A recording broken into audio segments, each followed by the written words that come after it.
Assalamualaikum students, hope so all of you are fine and doing very well in your life. Now we are going to start a new chapter which is Introduction to Chemistry. भाई पहले MCQs देखें. The branch of science that deal with the properties, composition and structure of matter. Science की वो branch जो properties, composition और structure के साथ matter की डील करे वो केमिस्ट्री होती है. केमिस्ट्री और किसके साथ डील करती है क्या बेटा? केमिस्ट्री मैटर में आने वाले चेंज, उसका स्ट्रक्चर, कंपोजिशन, जो प्रिंसिपल्स हैं उसके, इन सब को स्टडी करती है. All of the above. किस पीरियड के अंदर आपको कंसेप्ट दिया गया था एटम का और केमिकल रिएक्शंस का? बेटा आपको ग्रीक पीरियड के अंदर मिला था. ये इतना इम्पॉर्टेंट नहीं है, ठीक है. इम्पॉर्टेंट जो है वो मैं बता रही हूँ. फादर ऑफ अलकेमी किसे कहते हैं? जाबिर इब्न हयान. इम्पॉर्टेंट है. किसने यूज़ किया था ओपियम को एज अ एनेस्थीसिया? अल-राज़ी ने. ये इम्पॉर्टेंट है. Who classify on the basis of their organs? किसने ऑर्गेनिक और इनऑर्गेनिक के बेसिस पे क्या कहते हैं कंपाउंड्स को क्लासीफाई किया था? बर्जीलियस ने. ठीक है, ये इंपॉर्टेंट है. अल-राज़ी ने इथाइल अल्कोहल बनाया था फर्मेंटेशन के प्रोसेस से. It is a main and important question. MCQs 8 देखें. In the field of chemistry Al-Biruni ने क्या डिटरमाइन की थी? डेंसिटीज़. ठीक है. इब्न सीना ने क्या किया था? इब्न सीना फेमस है अपनी मेडिकल केमिस्ट्री की वजह से. इन्होंने मेडिकल केमिस्ट्री में अपनी बहुत वर्कआउट किया था. ठीक है. इन्हें फादर ऑफ फार्मेसी भी कहा जाता है. मॉडर्न केमिस्ट्री के फादर कौन है? रॉबर्ट बॉयल हैं. जे ब्लैक जो है उन्होंने किसकी स्टडी करी थी? Carbon dioxide. और इन्होंने ही कार्बन डाइऑक्साइड डिस्कवर की थी. जे प्रीस्ली ने क्या डिस्कवर किया था? ऑक्सीजन, हाइड्रोक्लोराइड यानी कि HCl, सल्फर डाइऑक्साइड यानी कि SO2. ये सब किसने डिस्कवर किया था? जे प्रीस्ली ने. शीले ने क्या डिस्कवर की थी? Chlorine gas. ठीक है. Which compound fluoride use in toothpaste to protect and control tooth? दांतों को प्रोटेक्ट करने के लिए हम कौन से कंपाउंड्स को यूज़ करते हैं बेटा? दांतों को यूज़ करने के लिए हम ये देखो इन सब में फ्लोराइड मौजूद है. इन सब कंपाउंड्स को हम यूज़ करते हैं, ऑल ऑफ देम. ठीक है, ये सब इम्पॉर्टेंट है. The deduce result after coordinating the observe facts with integrated scientific knowledges. भाई आप साइंटिफिक नॉलेज के ऊपर जो रिज़ल्ट देते हो उसको थ्योरी पे देते होगे. ठीक है. अच्छा भाई, इसके बाद ये वाला है 15 नहीं, इसमें ना थोड़ा सा आगे पीछे हुआ है तो खैर ऐसे चीज़ का कोई इतना इशू नहीं होता है, हम समझते जाएंगे. विच of the following aqueous solution will conduct electric current? Electric current कौन सा सोल्यूशन कंडक्ट करता है? HCl किसने डिस्कवर किया था? जल्दी से कमेंट में बताओ, अभी मैंने पढ़ाया है. Pure water not conduct electricity. Pure water पानी जो है वो क्यों नहीं कंडक्ट करता इलेक्ट्रिसिटी बेटा? क्योंकि वो अनआयनाइज्ड होता है, यानी कि उसको वो आयन नहीं होता. अगर जो चीज़ आयन होगी ना वही आपके पास कंडक्ट करेगी इलेक्ट्रिक करंट को. जैसे HCl आयन है. ठीक है. अच्छा भाई, मोल्टन NaCl जो है वो कंडक्ट कर लेता है इलेक्ट्रिसिटी को फ्री आयंस की वजह से. अभी पढ़ाएगा. अच्छा भाई, the electric charge for the deposition of, ये वैल्यू आपको याद रखनी. 1 ग्राम ऑफ इक्विवेलेंट सब्सटेंस जो है उसका इलेक्ट्रिक चार्ज कितना होगा बेटा? 96500 कूलम पर सेकेंड. ठीक है, यानी कि 1 सेकेंड में इतने कूलम्स, यानी इतना इलेक्ट्रिक चार्ज. ठीक है. सॉलिड NaCl जो है, देखो अगर मोल्टन पिघली हुई NaCl है तो वो गुड कंडक्टर है इलेक्ट्रिसिटी की, क्योंकि उसके अंदर फ्री आयंस मौजूद है. लेकिन अगर सॉलिड NaCl है तो वो बैड कंडक्टर है. क्यों? क्योंकि सॉलिड NaCl के अंदर आयंस की माइग्रेशन नहीं होती, आयंस इधर उधर नहीं जाते, जबकि मोल्टन में जाते हैं. ये चीज़ रीज़न में पूछी जा सकती है. HCl सोल्यूशन जो है वो इलेक्ट्रिसिटी को कंडक्ट कर लेता है. क्यों? अभी बताया था, आयनाइज होता है इसलिए. The substance that conduct electricity in molten state are called fuse salt. जैसे NaCl जो ये फ्यूज सॉल्ट देगा. ठीक है. जो भी मोल्टन स्टेट के अंदर यानी पिघली हुई फॉर्म के अंदर इलेक्ट्रिसिटी को कंडक्ट कर ले वो हमारे पास फ्यूज सॉल्ट होता है. अभी इसके MCQs किए हमने. Water and non electrolyte both conduct electricity on dissolving small amount of. आप अगर पानी के अंदर या किसी भी ऐसे जो आयन ना हो उसके अंदर आप अगर NaCl यानी कि आयन को ऐड कर दो तो बेटा वो भी इलेक्ट्रिसिटी को कंडक्ट करना स्टार्ट कर देगा. इलेक्ट्रोलाइसिस के अंदर क्या होता है? इलेक्ट्रोलाइसिस के अंदर इलेक्ट्रो का मतलब होता है इलेक्ट्रिसिटी, लाइसिस का मतलब होता है ब्रेक डाउन, यानी इलेक्ट्रिसिटी की मौजूदगी में ब्रेक डाउन करना है. इसके अंदर इलेक्ट्रॉन्स क्या करते हैं बेटा? इलेक्ट्रॉन्स होते हैं ना वो गेन होते हैं कैटायन के ज़रिए और लॉस्ट होते हैं एनायन के ज़रिए. ठीक है. यानी कि रिडक्शन का प्रोसेस चलता है ना, रिडक्शन और oxidation. An aqueous solution of electrolyte. Electrolyte का जो एक्वस सोल्यूशन होता है वो क्या करता है बेटा, इलेक्ट्रिसिटी को कंडक्ट करता है और केमिकल डिकम्पोजिशन के साथ, ठीक है, यानी कि इलेक्ट्रिसिटी तो कंडक्ट करेगा और केमिकल की डिकम्पोजिशन भी करेगा। ये इलेक्ट्रोकेमिस्ट्री था। अब अगला देखो, अगला कौन सा है, बस समझ लो। वैलेंसी ऑफ नोबल गैसेस, भाई देखो नोबल गैस क्या, जैसे नियॉन, हीलियम, इन सब के ना आउटर मोस्ट सेल जो होते हैं ना, बाहर वाले बैरूनी शेल्स, वैलेंस सेल, ये फुलफिल होते हैं ये, जिसकी वजह से इनकी जो वैलेंसी होती है वो कितनी होती है, 0 होती है, ठीक है। Which of the following is good solvent for ionic and covalent compounds. Ionic और कोवेलेंट कंपाउंड्स जो है उसको कौन अपने अंदर अच्छे से सॉल्व कर लेगा बेटा, वाटर। वाटर क्यों, वाटर यूनिवर्सल सॉल्वेंट है, ठीक है। देखो कितने सारे MCQ सॉल्व होते जा रहे हैं एक को करने से। सबसे वीकेस्ट बॉन्ड कौन सा होता है, हाइड्रोजन, क्योंकि आयनिक भी स्ट्रांग होता है, कोवेलेंट भी, कोऑर्डिनेट भी, सबसे वीक हाइड्रोजन बॉन्डिंग होती है।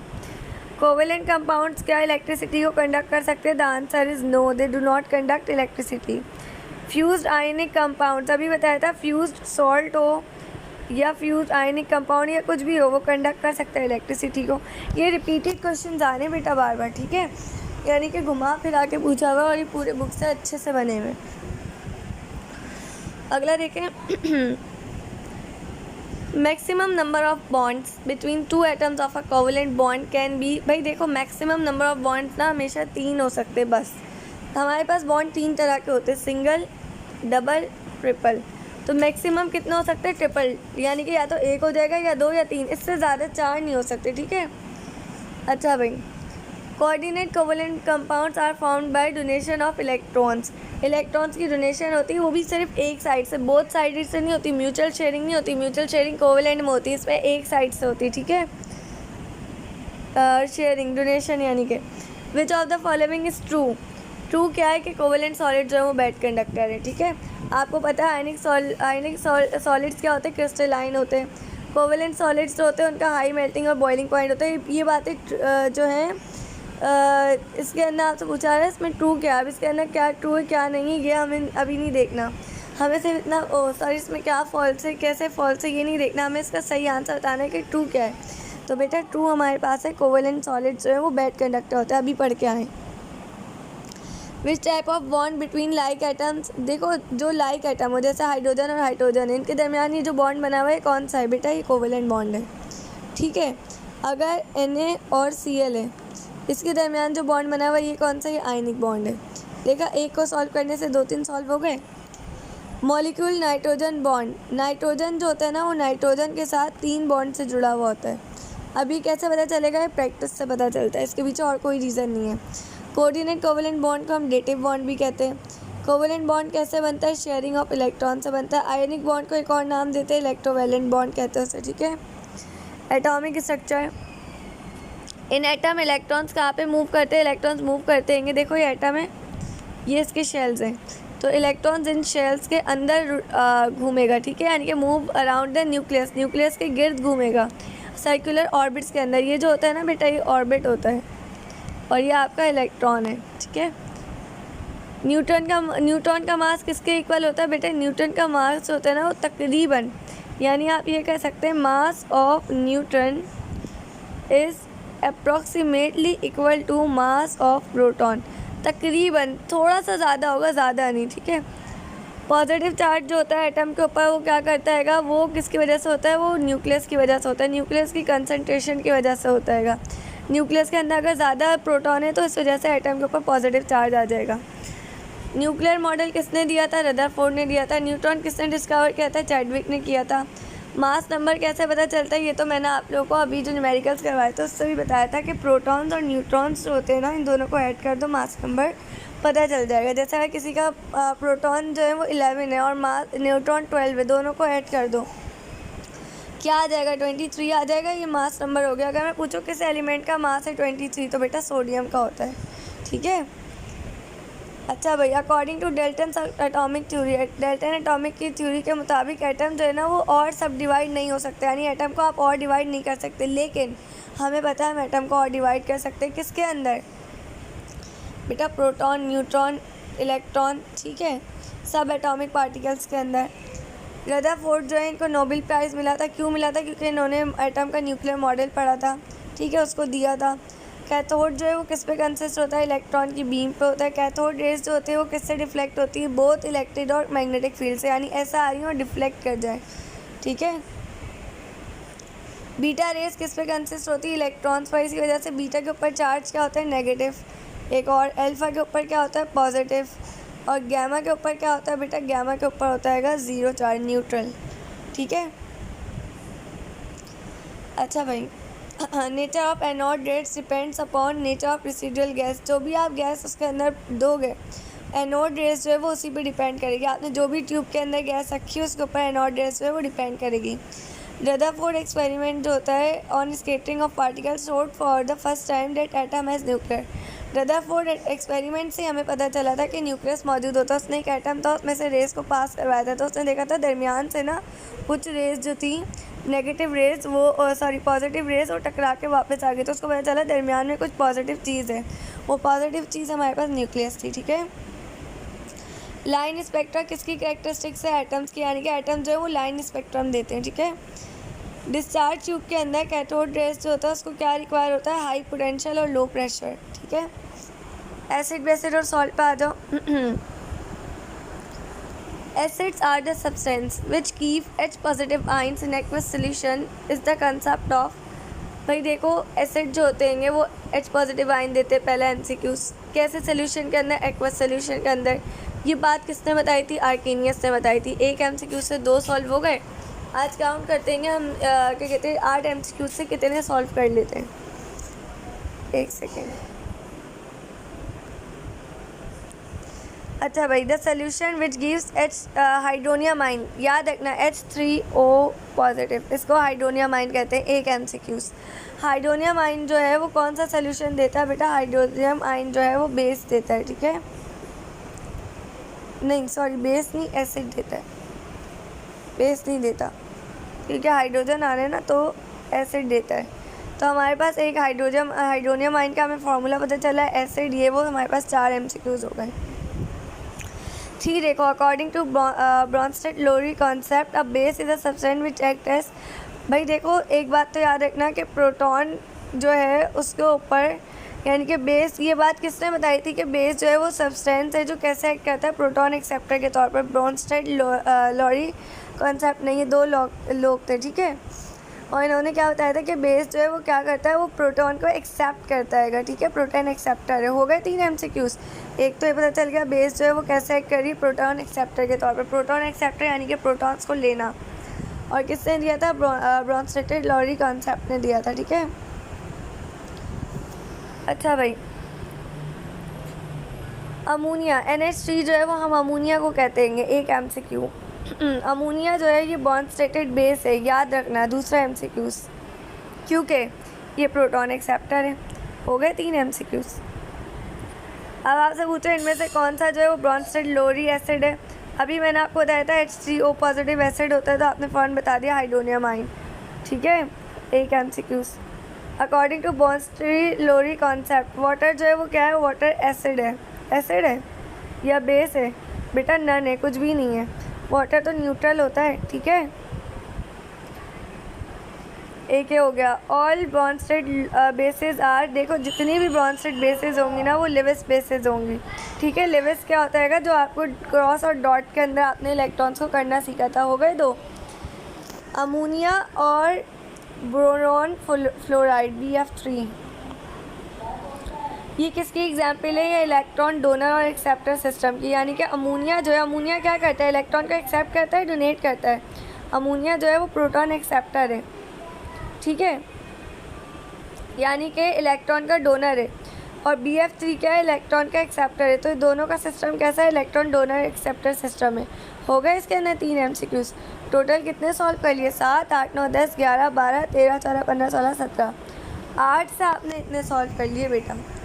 ये करवाने का मकसद ये है आपको पता चले कि मैं एक MCQ से आपको बहुत सारे सॉल्व करवा रही हूँ ताकि आपकी बेस बने। और ये वीडियो कितनी देर में बनाती हूँ मैं? Just half hour. स्पीड भी ज़्यादा नहीं होती मेरे बोलने की। क्यों मैं ऐसा करती हूँ? ताकि आप लोगों की बेस बने, आप लोगों का टाइम वेस्ट ना हो। आप लोग बोर ना हो, ठीक है। अब 1 सेकेंड रुकेगा, मैं पानी पी लूँ फिर आगे कराती हूँ। अच्छा भाई, अगला देखेंगे स्टेट्स ऑफ मैटर। अच्छा भाई, विच of the following is falls in case of gases. इनमें से आपको दिए हुए सारे ऑप्शन आप पूछ देंगे कि गैसेज के बारे में फॉल्स क्या है। भाई गैसेज जो होती है ना, सबसे पहले याद रखना वो जल्दी से डिफ्यूज़ हो जाती है, बात तो सही है। गैसेस का मास होता है, ये बात भी सही है। गैसेस जो है वो कंप्रेस भी बहुत ज़्यादा हो जाती हैं जब इस सिलेंडर के अंदर आते हैं। सीएनजी का मतलब क्या होता है? कंप्रेस नेचुरल गैस, ठीक है। कितने एमसीक्यूज हो गए बेटा? 4। अब फॉल्स बात क्या आएगी? फॉल्स बात ये है कि गैसेस जो है वो अच्छे तरीके से मिक्स नहीं हो पाती। ये बात गलत है बेटा, इसका आंसर होगा सी, गैसेस अच्छे से मिक्स हो जाती हैं। तो आपके पास कितने सॉल्व हो गए? 1 से 5 निकल गए। अच्छा भाई, गैसेस जो होती हैं, बात तो सबको पता है, उनका डेफिनाइट शेप भी नहीं होता और ना वॉल्यूम होता है। अच्छा भाई, विच of the following pairs of gases have same rate of diffusion. किसके सेम रेट ऑफ डिफ्यूजन है? कार्बन डाइऑक्साइड और नाइट्रोजन ऑक्साइड जो है, कार्बन डाइऑक्साइड और नाइट्रोजन ऑक्साइड जो आपके पास, इसके रेट ऑफ डिफ्यूजन बिल्कुल सेम है। इसके अंदर आप रेट ऑफ डिफ्यूजन का फॉर्मूला लगाएं, ग्राम्स ऑफ डिफ्यूजन, और फिर इसको सॉल्व करके देखें, फिर आपको समझ आएगा, ठीक है। अगर कोई डिफ़िकल्टी हो तो मुझसे पूछ लेगा। Rate of diffusion of a gases at a temperature and pressure is inversely proportional to the square root of its density. भाई रेट ऑफ डिफ्यूजन और गैसेज जो है, इसका फॉर्मूला जो है वो क्या होता है? इन्वर्सली प्रोपोर्शनल होता है ना स्क्वायर रूट ऑफ उसकी डेंसिटी के। तो सी आंसर आ गया।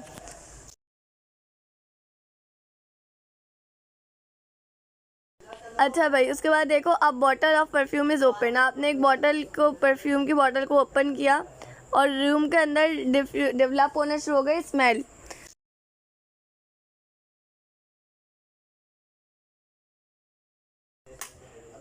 रूम के अंदर स्मेल आना शुरू हो जाएगी। क्यों आना शुरू हो जाएगी? डिफ्यूजन की वजह से। डिफ्यूजन होगा जिसकी वजह से गैसेस जो है वो फ़ौरन ना आगे की फ़ौरन ना रूम में फैल जाएगी। और ये किस वजह से होती है? डिफ्यूजन की वजह से होती है। Kinetic energy theory, kinetic theory के मुताबिक कोई भी इंटरमॉलिक्यूलर अट्रैक्शंस नहीं होती हैं, ठीक है। The state of matter that possess definite arrangement of particles is called solid. The escape of molecules through a pin hole. अगर एक होता है डिफ्यूजन, यानी कि गैसेस का फैल जाना। एक होता है किसी भी होल में से निकलना। जैसे आप परफ्यूम को प्रेस करते हो तो जो पिन में से परफ्यूम की थोड़े से वेपर्स निकलते हैं ना, उसको हम इफ्यूजन कहते हैं, ठीक है। वो डिफ्यूजन नहीं, वो इफ्यूजन होता है। डिफ्यूजन क्या होगा? वो जो थोड़े से पार्टिकल्स निकले हैं वो पूरे कमरे में फैल गए, ये डिफ्यूजन है, ठीक है। State of matter having not definite shape but definite volume is liquid, ठीक है भाई। ऐसा जिसका फिक्स पोजीशन हो और वाइब्रेट हो अपनी मीन पोजीशन के अकॉर्डिंग, सॉलिड स्टेट होता है। ये समझाने की जरूरत नहीं है, सॉलिड लिक्विड गैस की डेफिनेशंस है।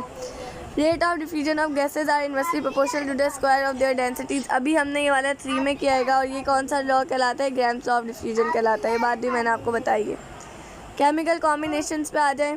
इन any chemical reaction the initial weight of reacting substance is equal to the final weight of product. भाई हमने पढ़ा था कि जो भी इनिशियल वेट होगा सब्सटेंस का, वो फाइनल वेट के इक्वल होगा, यानी कि इनिशियल वेट फाइनल वेट के इक्वल होगा। ये क्या है? ये law of conservation of mass है, ठीक है। अच्छा भाई, practical verification of law of conservation of mass is studied by landlords experiment. ये बात तो आपको बताएगा कि law of conservation of mass किस में स्टडी किया था हमने? लैंडलॉर्ड एक्सपेरिमेंट में। और इसके अंदर क्या होता है? फाइनल वेट जो होता है वो इनिशियल वेट के इक्वल होता है, ठीक है। दोनों एमसीक्यूज एक ही टॉपिक से। Law of constant composition was summarised by law of definite proportion, law of fix proportion.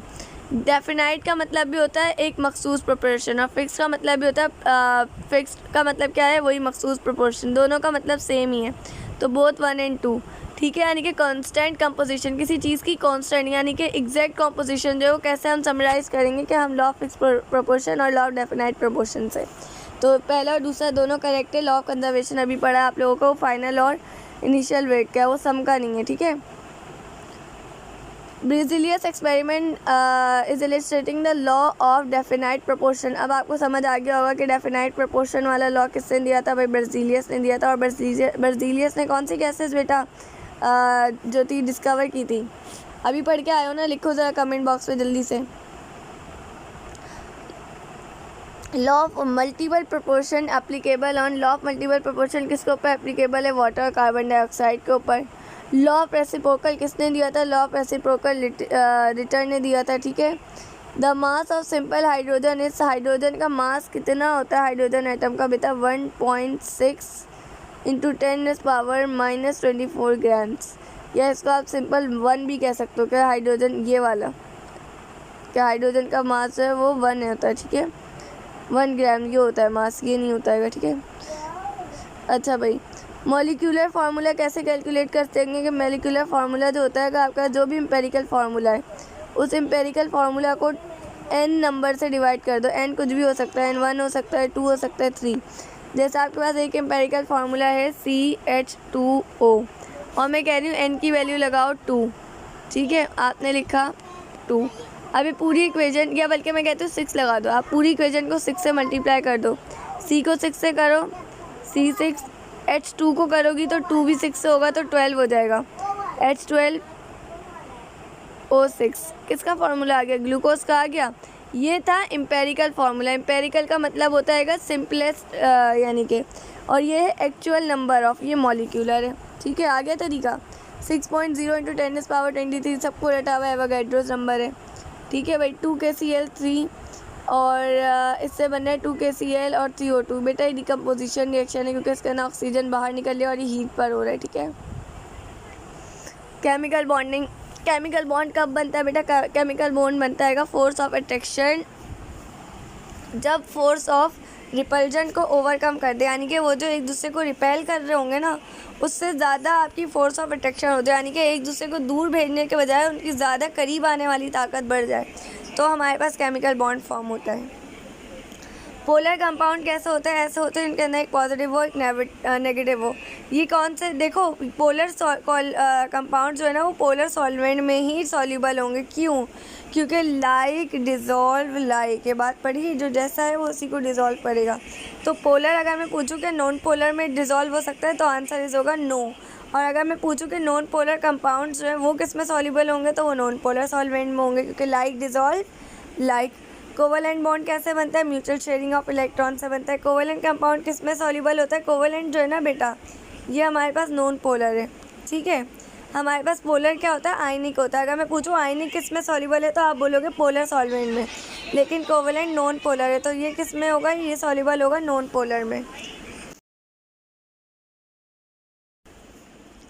Double bond जो अगर दो एटम्स के दरमियान है, देखो ये है कार्बन कार्बन के दरमियान डबल बॉन्ड, तो बेटा इसके अंदर कितने इलेक्ट्रॉन शेयर हो रहे हैं? इसके अंदर एक ये वाला इलेक्ट्रॉन, एक ये 2 इलेक्ट्रॉन इस कार्बन के और 2 इस कार्बन के। यहाँ से एक और एक के मिलने से बनता है एक bond.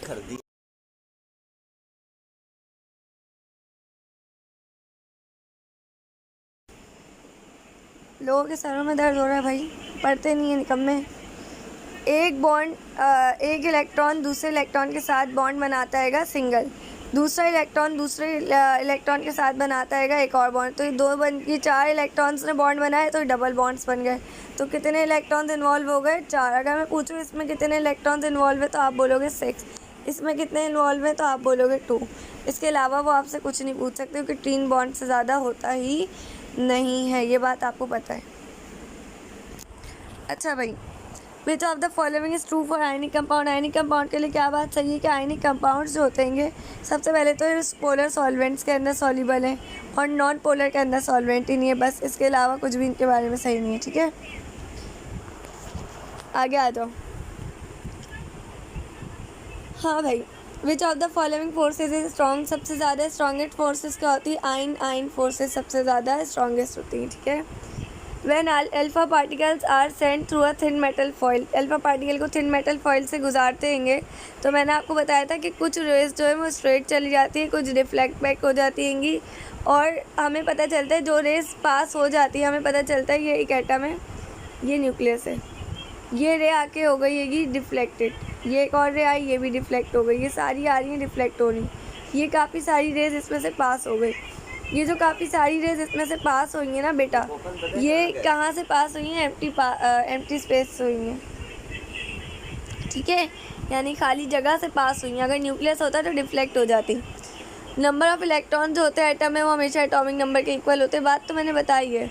Number of neutrons protium के अंदर कितने नंबर ऑफ़ न्यूट्रॉन्स होते हैं? 0, ठीक है। न्यूक्लियस के अंदर, ट्रीटियम के न्यूक्लियस के अंदर कितने क्या कंसिस्ट होते हैं, 1 प्रोटॉन और 2 न्यूट्रॉन, यानी इसका एटॉमिक मास निकाल लो कितना होगा मुझे बताओ ज़रा। रेडियो एक्टिविटी को सबसे पहले हेनरी बैक्वेल ने किया था। मैडम क्यूरी ने तो रेडियो एक्टिविटी की डेफिनेशन वगैरह दी थी, उन्होंने रेडियो एक्टिव एलिमेंट सबसे पहले डिस्कवर किया था। ठीक है, रेडियो एक्टिविटी क्या होती है बेटा, ये होती है कि कोई भी एटम है वो जब तक डिसइंटीग्रेट होता रहेगा, टूटता रहेगा, उसके अंदर से कुछ रेडिएशन निकलती रहेंगी जो अल्फा बीटा गामा होंगी। सॉल्यूशन एंड सस्पेंशन पे आ जाओ। होमोजीनस मिक्सचर अगर सॉलिड और सॉल्वेंट का हो तो उसको सॉल्यूशन कहते हैं, यानी आपने सॉलिड और सॉल्वेंट को मिक्स कर लिया, उससे एक होमोजीनस मिक्सचर बन रहा है तो वो हमारे पास सोल्यूशन है। ब्रास जो है वो किसका सोल्यूशन है, ब्रास 2 चीज़ों से मिलकर बनता है, कॉपर और जिंक से। ठीक है, यानी कि होमोजीनस मिक्सचर है। ठीक है भाई, अच्छा भाई, the mixture of the solution that contains 1 mole of solute in 1 dm³, ये मोलर सॉल्यूशन की डेफिनेशन आ गई। A solution that contain large amount of dissolved solute is called, भाई जिसके अंदर अगर एक पानी का गिलास है उसके अंदर तुमने 10 चम्मच नमक को डिज़ोल्व कर दिया और दूसरे के अंदर तुमने सिर्फ 1 चम्मच को किया, और मैं पूछूं इन दोनों में ज़्यादा गाढ़ा कौन सा होगा, तो ये वाला होगा क्योंकि ज़्यादा कंसनट्रेटेड होगा, और ये वाला क्या होगा, डाइल्यूट होगा। ठीक है, अच्छा भाई, ऐसा सब्सटेंस जो 2 सब्सटेंसेस को मिक्स करने से बनता है वो बाइनरी होता है, जैसे आपने बाइंडिंग कंपाउंड्स ऑफ हाइड्रोजन पढ़े थे। ठीक है, आयनिक हाइड्राइड वगैरह, जैसे 2 हाइड्रोजन मिल गए, यानी इस तरह से मैं बताना चाह रही हूँ। The solubility of dash in liquid increases with the rise in temperature.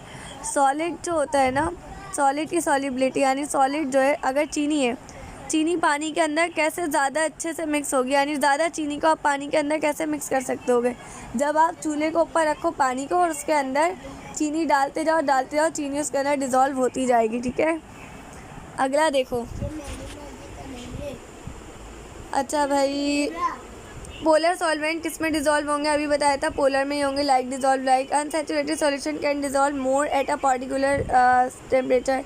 Unsaturated solution जो है वो ज़्यादा सॉल्यूट जो है अपने अंदर डिजोल्व कर लेते हैं, किसके ऊपर, जो पर्टिकुलर मखसूस टेम्परेचर के ऊपर। ठीक है,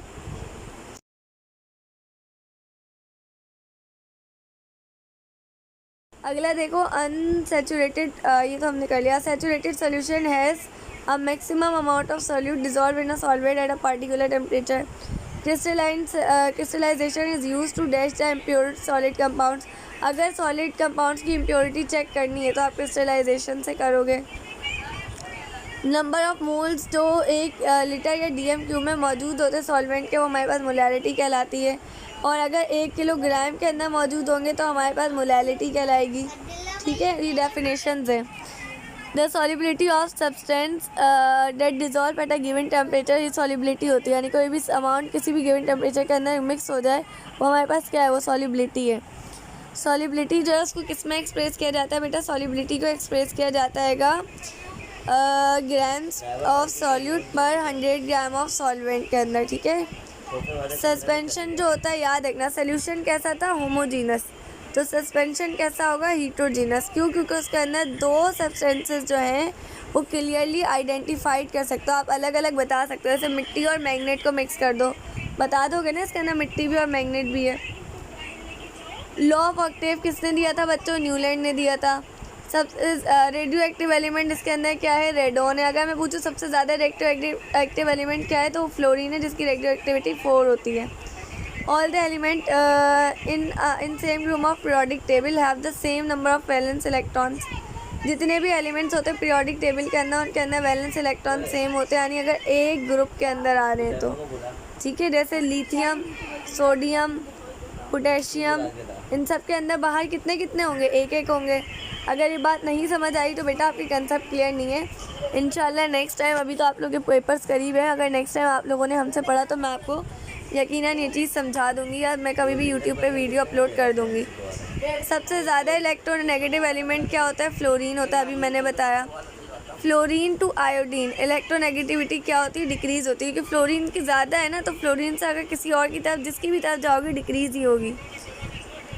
ग्रुप 4 है, कार्बन एटम्स कंटेन। ग्रुप 4 है जो है ना कार्बन फैमिली, उसके अंदर मेटल, नॉन मेटल, मेटलॉइड्स दोनों तीनों है।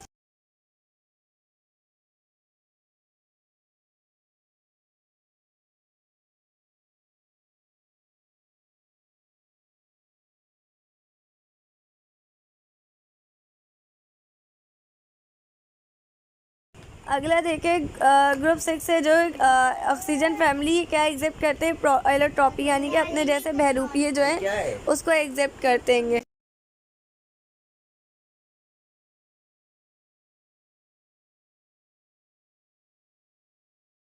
अगला देखें in halogen group with increase in atomic number. Halogen group जो होता है उसके अंदर एटॉमिक नंबर कब इंक्रीज होते हैं? जैसे ही एटॉमिक नंबर इंक्रीज होंगे ना बेटा, आयनाइजेशन एनर्जी डिक्रीज होगी। ये सब कंसेप्ट है, अब इसके ऊपर कभी वीडियो बनाकर मैं आपको ग्रुप 10 समझा दूंगी। मेंडलीव पीरियोडिक लॉ जो है वो किसके ऊपर बेस्ड था? एटॉमिक मासेस के ऊपर। और मॉजले पीरियोडिक टेबल किसके ऊपर था? क्या कहते हैं, मॉजले पीरियोडिक टेबल जो था वो एटॉमिक नंबर में था। इस वाली 14 वाले MCQs में देख लें आप लोग, ये बात लिखी हुई है, और इसको हम लोग मॉडर्न पीरियोडिक लॉ कहते हैं। ग्रुप ऑफ ट्राइएड जो होता है वो हमेशा किसके ऊपर एप्लीकेबल होगा? एक तो 3 एटम्स के ऊपर होगा, वो 3 एटम सेम ही ग्रुप के होने चाहिए, जैसे क्लोरीन, ब्रोमीन, आयोडीन, एक ही फैमिली के, हेलोजन फैमिली के। लॉ ऑफ ऑक्टेव्स किसके ऊपर एप्लीकेबल है? ये BMGCA, ठीक है। वर्टिकल कॉलम्स होते हैं पीरियोडिक टेबल के अंदर, वो पीरियड्स होते हैं, और अगर हॉरिजॉन्टल कॉलम्स हो तो वो ग्रुप्स होते हैं। ये वाला हमने अभी सॉल्व कर लिया था। द नंबर ऑफ 7 है ग्रुप आर्क और हेलोजन। हेलोजन में क्या आएगा? Fluorine, chlorine, bromine, iodine, Nasreen, ठीक है। नसरीन नहीं होता है, मैं मजाक कर रही थी। द एलिमेंट्स ऑफ ग्रुप 1 है जो इसको हम लोग अल्कली मेटल्स कहते हैं। अल्कलाइन मेटल्स किसको कहते हैं? ग्रुप 2A को कहते हैं। हेलोजन किसको कहते हैं? ग्रुप 7A को। ये तो हमने कर लिया था। According to Faraday's first law of electrolysis, mass of anion liberated is equal to ZAT, ठीक है, Zwitterine। अच्छा भाई, यूनिट ऑफ फ्रेडे क्या होता है? कूलम होता है। फ्रेडे लॉ ऑफ इलेक्ट्रोलिसिस जो है वो किससे रिलेट करता है? वो इक्विवेलेंट वेट ऑफ इलेक्ट्रोलाइट से करता है। यूनिट ऑफ इलेक्ट्रोकेमिकल इक्विवेलेंट क्या होता है? ग्राम अपॉन एम्पेयर। इसमें कुछ समझाने वाला नहीं है। 1 फ्रेडे किसके इक्वल होता है? 1 फ्रेडे इक्वल होता है 96500 कूलम के, ठीक है। डनेल सेल जो होता है, डनेल सेल की बात हो रही है, ठीक है, समझ रहे हो? डनेल सेल क्या होता है? इन डनेल सेल के अंदर जिंक जो है वो ऑक्सीडाइज हो जाता है, किसके अंदर? जिंक आयन के अंदर, ठीक है, यानी कि जिंक ऑक्साइड हो जाएगा, यानी कि जिंक जो है वो कन्वर्ट हो जाएगा आयन में। अब वो पॉजिटिव नेगेटिव डिपेंड करेगा। ऑक्सीडाइज हो रहा, ऑक्सीडाइज का मतलब क्या होता है? लॉस ऑफ इलेक्ट्रॉन्स, यानी कि कैसा आइटम बनेगा? पॉजिटिव, ठीक है। Which of the following energy changes occur in galvanic cell. Galvanic cell क्या करता है? केमिकल एनर्जी को इलेक्ट्रिक एनर्जी में कन्वर्ट करता है। इलेक्ट्रोकेमिकल सेल के अंदर क्या होता है? इलेक्ट्रॉन फ्लो करते हैं एनोड से कैथोड की तरफ, हालांकि इलेक्ट्रॉन को एनोड की तरफ फ्लो करना चाहिए फिर भी। एम्पेयर किसका यूनिट है? करंट का आएगा। सॉल्ट ब्रिज जो होता है वो किस लिए यूज़ करते हैं गैल्वेनिक सेल के अंदर? कि ताकि हम कैथोड सोल्यूशन को एनोड सोल्यूशन से अलग कर सकें। और यहाँ पे आपके सारे जो है वो ख़त्म हो गए, ठीक है। इंशाल्लाह नेक्स्ट वीडियो के अंदर हम लोग अब अगले चैप्टर्स करेंगे।